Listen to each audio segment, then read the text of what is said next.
এই মাটির উপরে দাঁড়াইয়া মদের বোতল নিয়া মাতলামি করেছো। মাটি তোরে যদি চাইতো মাটির তলে নিয়ে যাইতে পারতো, মাটি নেয় না। এত অন্যায় করার পর মাটি তোমার সাথে কোনো খারাপ আচরণ করে না। মিনহা খলাকনাকুম, এখান থেকে সবক নাও। মাটি যেমন নরম, তুমি মাটির সৃষ্টি মানুষ, তুমিও নরম হইয়া চলো। মান তাওয়াজা লিল্লাহ রাফাআহুল্লাহ। মাটি যদি নরম না হইতো তাহলে এত ফলের গাছ এই জমিনে হইতো না। জমিনের মধ্যে যেই জায়গাটা নরম ওই জায়গায় ফসল ভালো হয়, ঠিক নি? জমিনে সর সম্বল বর নয়ারত বরু তখমে আমল জয় মে গরদা। জমিন যেইটা নরম ওখানে ফসল বেশি হয়, ফসল বড় ভালো হয়।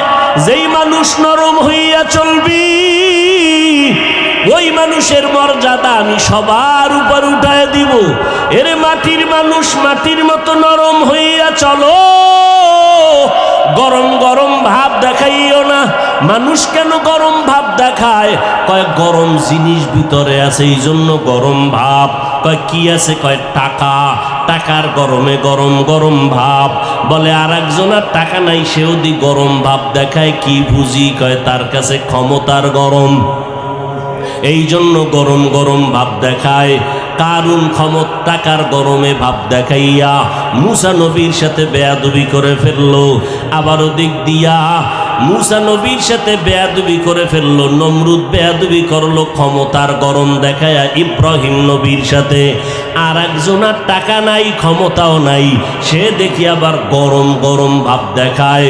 সালাম দিলেও দেয় না, দেয়ও না। কি ভাব, কি ভিতরে পুঁজি আছে গরম? কয় আছে। কয় কি? কয় এলেম বেশি, এলেমের গরম। আমার মতো বড় বক্তা কেউ নাই, আমার মতো বড় মুহাদ্দিস কেউ নাই, আমার মতো বড় মুফতি কেউ নাই। আল্লাহ কয় তুমি এলেমের গরম দেখাও, আমি অনেক কিছু জানি, অনেক কিছু জানি, অনেক কিছু জানি। আল্লাহ কয় কোরআনের দরজার মধ্যে আমি কয়েকটা অক্ষর দিয়ে তোর অহংকার জবাই দিয়া দিলাম, আলিফ লাম মিম। তুই এতই যদি জানো, আলিফ লামের তাফসীর কইরা ভিতরে ঢোক।